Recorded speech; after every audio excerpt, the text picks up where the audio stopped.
Las melisas del millonario eran inmóviles, hasta que la nueva niñera hizo algo que cambió todo.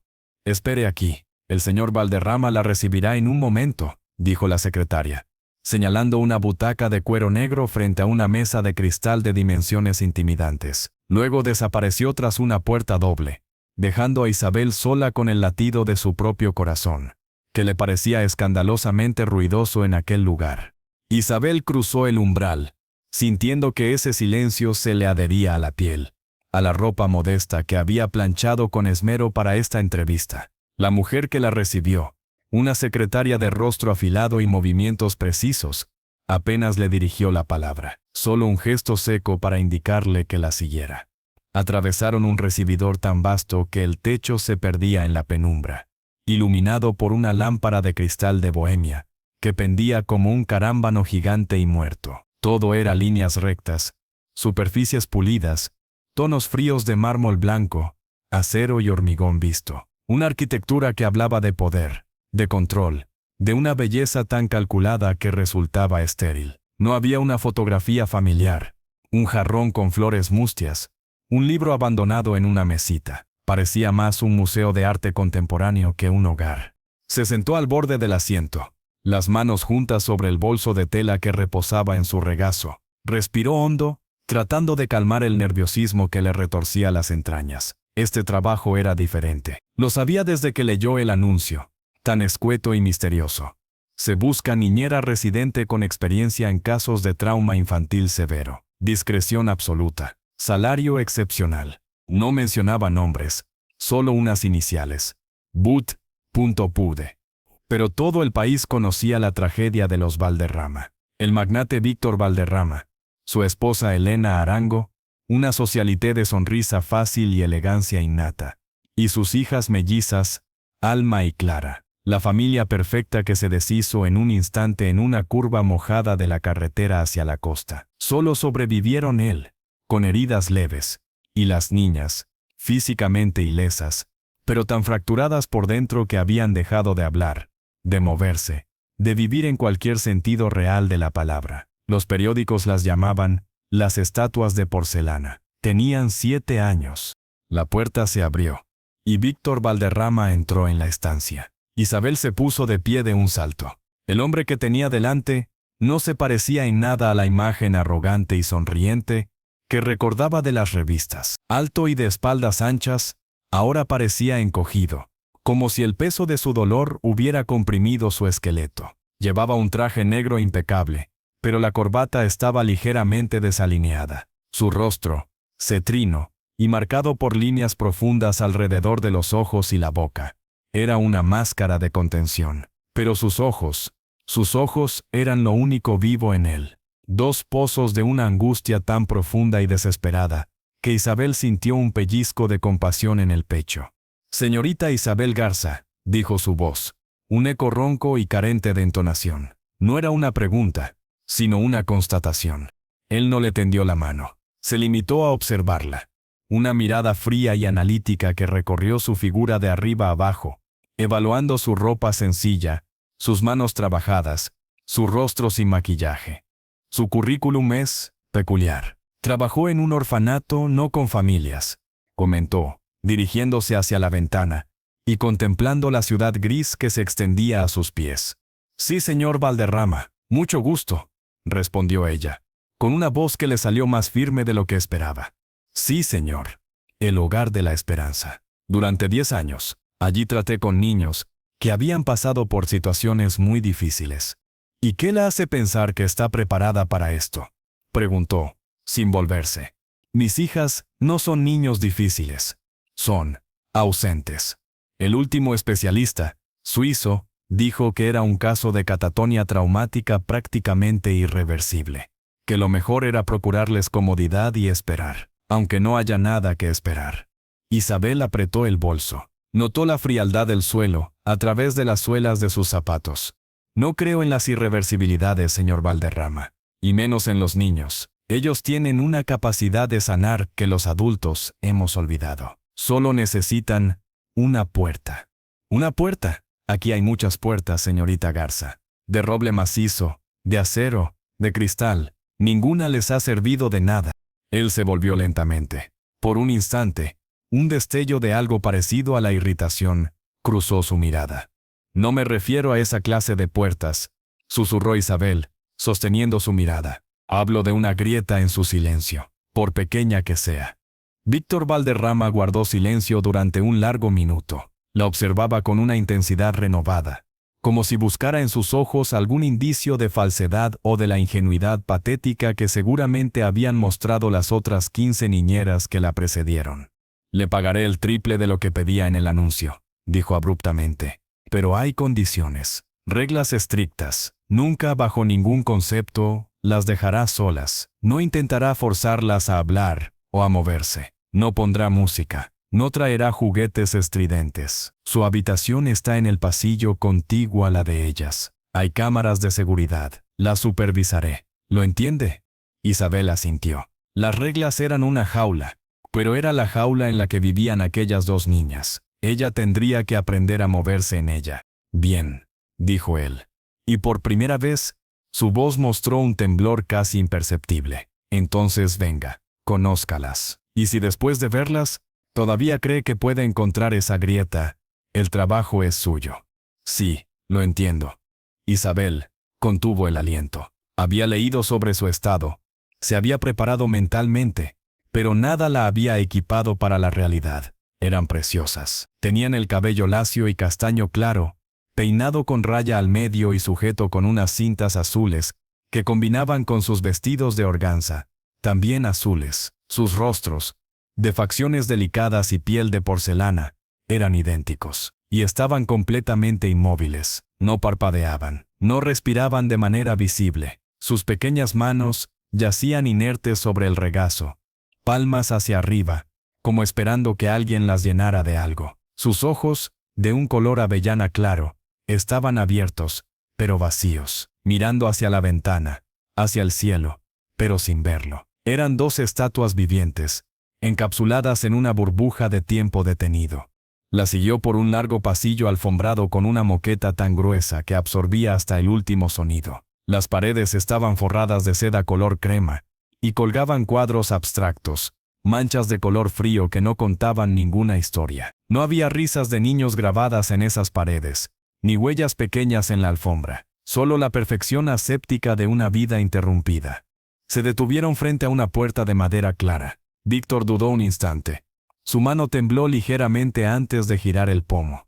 La habitación que se reveló era todo lo contrario al resto de la casa. Era grande, sí, pero estaba bañada por la luz tenue que se filtraba a través de unas cortinas de gasa blanca. Las paredes eran de un suave color lila, y en ellas aún colgaban dibujos infantiles, soles con rostros sonrientes y casas con chimeneas humeantes, que ahora parecían burlas de un pasado feliz. En el centro de la habitación, dos sillones idénticos de terciopelo azul estaban colocados frente a una ventana enorme, y en ellos, como dos muñecas abandonadas por una niña caprichosa, estaban Alma y Clara.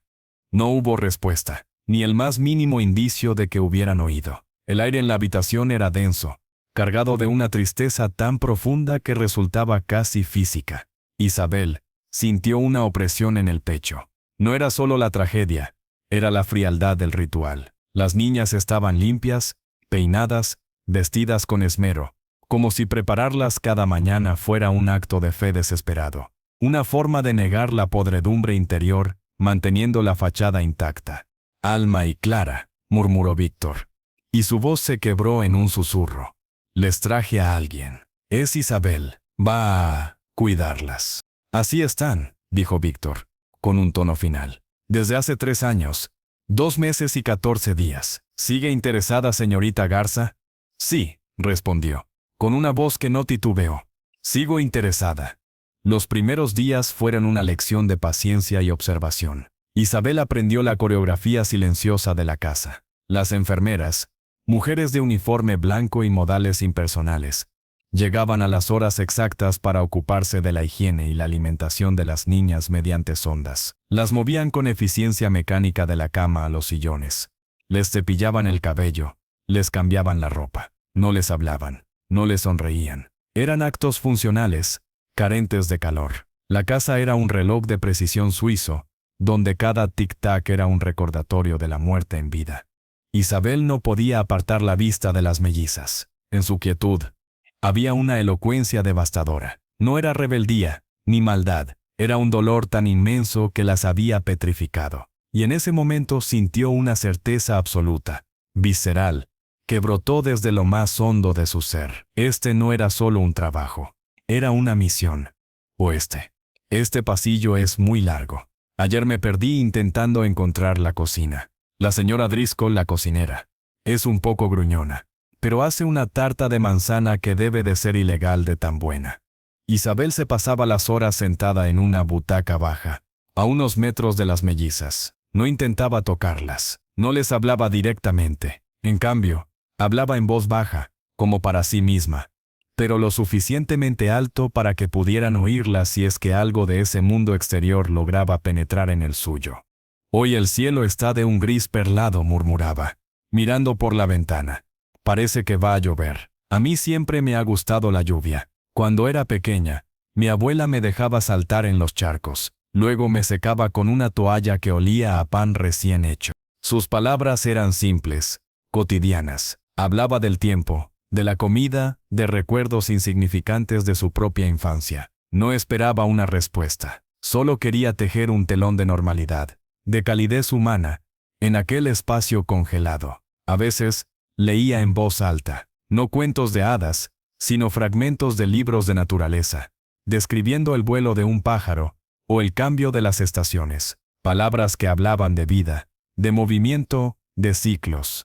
Víctor Valderrama la observaba a través de las cámaras, lo sabía. Sentía la presencia de su mirada fría y vigilante. A veces, él entraba en la habitación al final del día, se acercaba a las niñas, se arrodillaba frente a ellas, y las miraba en silencio. Isabel veía cómo sus nudillos se ponían blancos al apretar los brazos del sillón, cómo su mandíbula se tensaba para contener las lágrimas o los gritos que nunca salían. Una vez, muy quedo, le dijo, hoy cumplen 10 años, y se fue, dejando tras de sí un vacío aún mayor.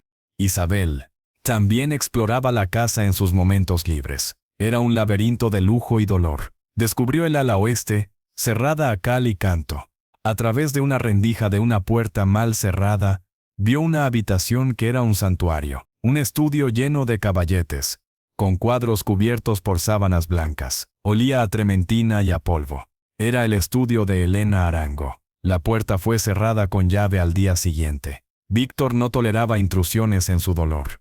Una tarde, mientras la luz del atardecer teñía la habitación de naranja y oro, Isabel estaba leyendo un poema sencillo sobre el mar. De repente, algo captó su atención, un cambio mínimo en la calidad del silencio. No fue un sonido, sino una ausencia. Dejó de leer, y alzó la vista lentamente.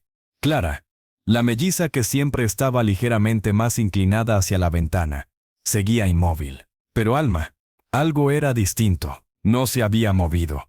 Sus ojos seguían vacíos, pero Isabel notó, con una punzada de electricidad en la espina dorsal, que la respiración de la niña ya no era el susurro imperceptible de siempre. Era un poco más profunda, un poco más consciente, y sus dedos, aquellos dedos que siempre yacían abiertos y pasivos, se habían curvado ligeramente como si intentaran, muy débilmente, agarrarse al terciopelo del sillón. Isabel contuvo la respiración. No dijo nada, no se movió, solo observó, con el corazón latiendo como un pájaro enjaulado en su garganta. El momento pasó. La respiración de Alma volvió a su ritmo fantasmal. Sus dedos se relajaron, pero algo había sucedido. Una grieta, minúscula e invisible para cualquier otro ojo, pero real. A veces, dijo, mientras arreglaba unas flores que había conseguido que la señora Driscoll le diera. A veces, el miedo es tan grande que parece que te vas a convertir en piedra, como si no pudieras moverte, ni respirar. Yo me sentí así una vez, cuando era pequeña, y me perdí en un mercado muy grande. Todo el mundo pasaba a mi lado, y nadie me veía. Era como ser invisible. Esa noche no pudo dormir. Se sentía como una exploradora, que, tras semanas en un desierto de hielo, avista el primer indicio de verde. Sabía que no podía contárselo a Víctor. No aún. Él habría visto solo su propia esperanza, desesperada y frágil, reflejada en sus palabras, y la habría destruido, o peor, la habría presionado hasta arruinarlo todo. Este era un secreto suyo, un frágil hilo, que tenía que manejar con sumo cuidado. Al día siguiente, cambió su estrategia. En lugar de hablar de cosas externas, comenzó a hablar de emociones, de forma indirecta, como si estuviera confesándose a sí misma.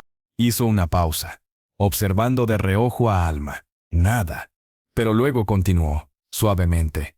Una señora mayor se detuvo, me miró, y me tomó de la mano. Su mano estaba caliente y arrugada. Y solo con eso, el miedo empezó a hacerse más pequeño, porque ya no estaba sola.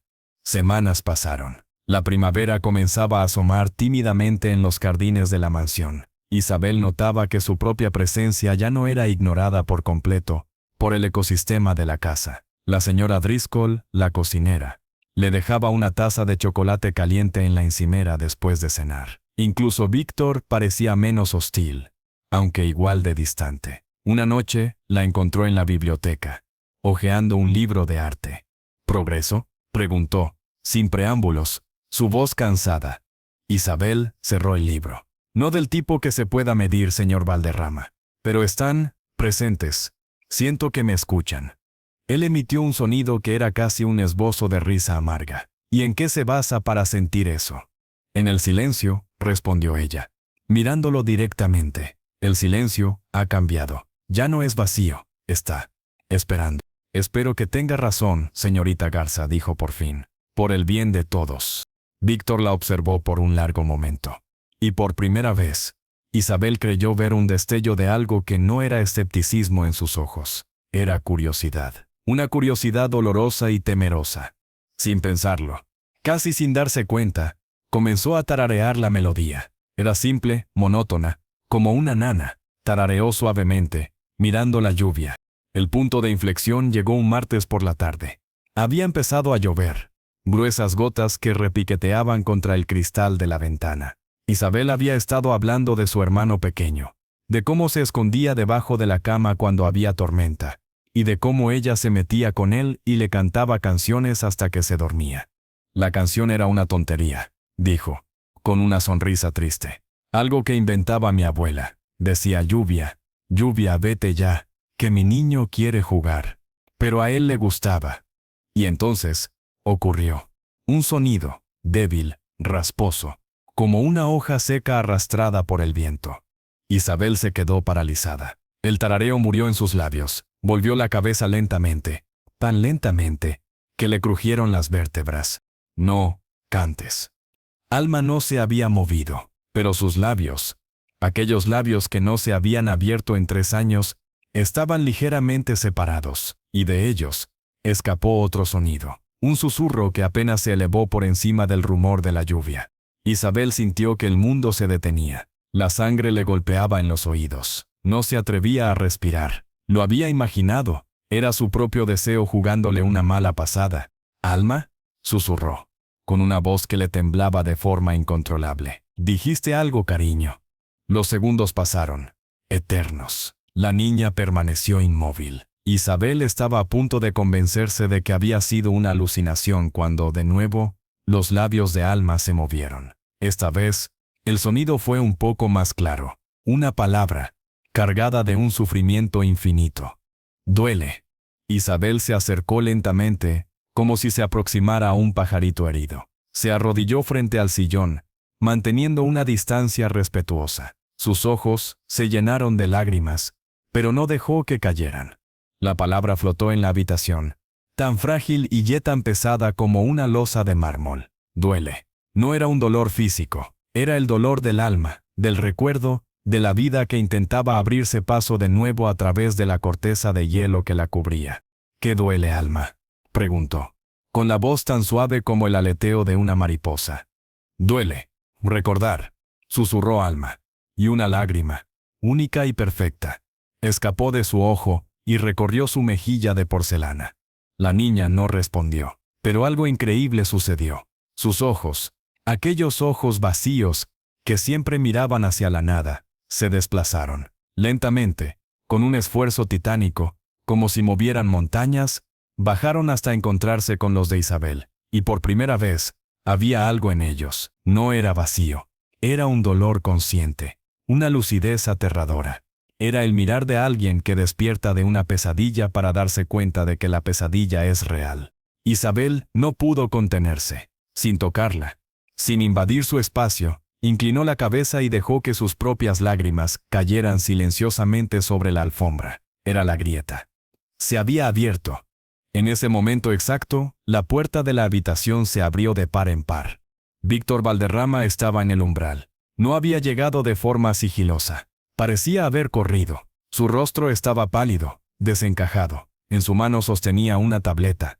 La pantalla encendida mostrando la imagen en vivo de la cámara de seguridad de la habitación. Sus ojos, salvajes, iban de su hija, cuya mejilla aún brillaba con la huella húmeda de la lágrima, a Isabel, arrodillada y llorando frente a ella.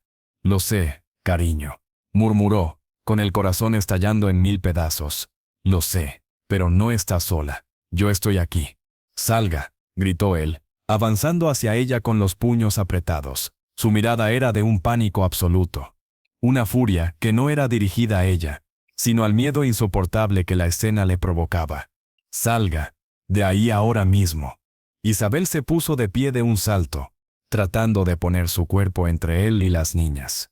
«Señor Valderrama, por favor, cálmese. Alma ha hablado. Ha dicho que... ¿Qué ha hecho?», rugió. Y su voz no era la de un hombre controlado, sino la de un animal herido y aterrado. «¿Qué le ha hecho?». «Pero si la escucha», imploró Isabel, extendiendo las manos en un gesto de súplica. «Está despertando. Por favor, no lo arruine». «¿Arruinar?», vociferó él, y de pronto, toda su rabia se quebró, revelando la desesperación absoluta que había debajo. «Usted no lo entiende. Si despiertan, tendrán que recordar, tendrán que vivir con esto. Y yo no puedo soportarlo. Es mejor así. Es más seguro». Sus palabras, brutales y honestas, resonaron en la habitación como un disparo. Revelaban una verdad oscura. Víctor prefería a sus hijas como estatuas, protegidas en su jaula de silencio, antes que verlas sufrir la agonía de recordar. Prefería su ausencia a su dolor. Un pequeño gemido. Mientras Víctor y Isabel se miraban, dos fuerzas opuestas chocando en el campo de batalla de aquella habitación, ocurrió lo imposible. No vino de Alma, vino de Clara. La otra melliza, la que siempre había parecido estar aún más lejos, más profundamente enterrada. Su cuerpo, por primera vez en 3 años, se estremeció. Una sacudida leve, como un escalofrío. Y luego, su cabeza, que siempre había estado perfectamente erguida, se inclinó lentamente, muy lentamente, hacia su hermana. Sus ojos, idénticos a los de Alma, se encontraron. Y en ellos, no había vacío, había reconocimiento, un dolor compartido. Un hilo invisible que las unía más allá del trauma, más allá del silencio. Clara abrió la boca, sus labios temblaron. «Papá», la palabra fue un hilillo de voz, un suspiro quebrado, pero era audible. Era un reproche, una pregunta, un grito ahogado. Víctor Valderrama se detuvo en seco. El color abandonó por completo su rostro. Miró a Clara, luego a Alma, cuyos ojos ahora estaban llenos de un miedo vivo consciente. Miró a Isabel, cuya expresión era una mezcla de terror y de triunfo desgarrador. Y entonces, se derrumbó. Cayó de rodillas sobre la alfombra, como si le hubieran cortado los tendones. Un sonido salió de su garganta, un quejido profundo, primitivo, el sonido de un alma desgarrada. Enterró su rostro en sus manos y comenzó a sollozar. No eran lágrimas silenciosas, sino grandes sacudidas que le recorrían el cuerpo. Un torrente de 3 años de dolor contenido, de culpa, de miedo. Las mellizas no le quitaban la vista de encima. Alma lloraba en silencio. Clara observaba a su padre con una expresión de confusión y de una piedad infinita. Isabel permaneció en medio de la habitación, temblando. El silencio había sido reemplazado por el sonido del dolor hecho sonido. La grieta se había convertido en un abismo. Había logrado lo imposible. Había devuelto la vida a las estatuas de porcelana, pero al hacerlo, había desatado el infierno que yacía congelado bajo la superficie. Y ahora, Todos, incluida ella, tendrían que enfrentarse a las consecuencias. El sonido de los sollozos de Víctor Valderrama era tan desgarrador que parecía rasgar la propia tela de la realidad en la habitación. No era el llanto controlado de un hombre, sino la explosión visceral de una herida que había supurado en silencio durante demasiado tiempo. Cada gemido era un eco de la curva mojada de la carretera, del crujido del metal, del silencio que vino después. La revelación no era solo que las niñas podían volver, era que su padre, en su amor torcido y devastador, había sido su carcelero, y el mundo fuera de su silencio era un lugar aterrador. Isabel se quedó paralizada, con el corazón martilleándole en el pecho. La victoria que había sentido momentos antes, agridulce y temblorosa, se transformó en una punzada de terror. ¿Qué había hecho? No había previsto esta reacción. Había imaginado alivio, alegría, tal vez una gratitud abrumadora. No esta descomposición total, no esta furia dirigida hacia la vida misma que regresaba a sus hijas. Isabel actuó por instinto. Ignorando el temor que le aconsejaba huir, se arrodilló frente a Víctor, pero sin tocarlo. Su presencia era una intrusión en su duelo privado. Pero alguien tenía que contener el daño. Las mellizas no apartaban la mirada de su padre.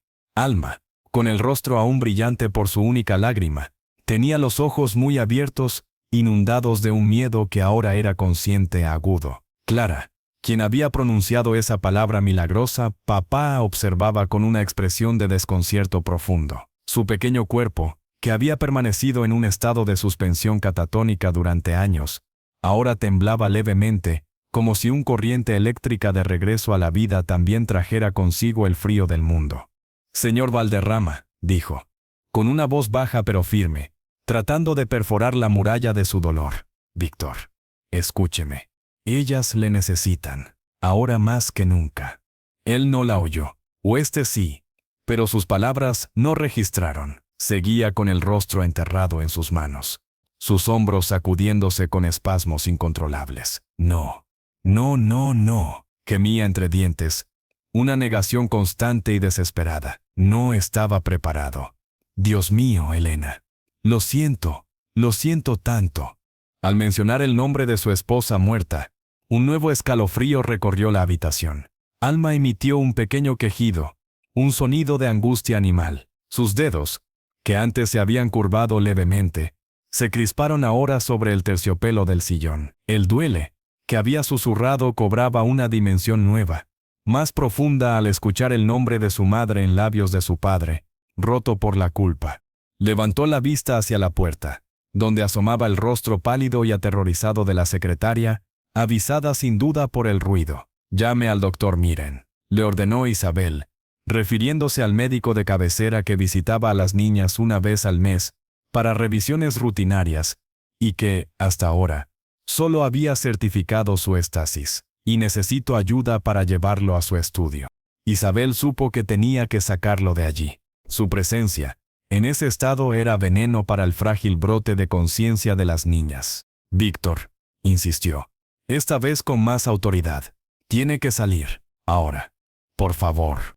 La secretaria, demasiado acostumbrada a la quietud, asintió conmocionada y desapareció. Un momento después, apareció el mayordomo, un hombre corpulento y de expresión impasible llamado Robert. Entre los dos, consiguieron levantar a Víctor, que ahora parecía una marioneta cuyos hilos se habían cortado. No opuso resistencia. Se dejó guiar, sus pasos tambaleantes, fuera de la habitación. Antes de cruzar el umbral, giró la cabeza y su mirada, borrosa por las lágrimas, se encontró por un instante con la de Isabel. No había agradecimiento, solo un horror absoluto.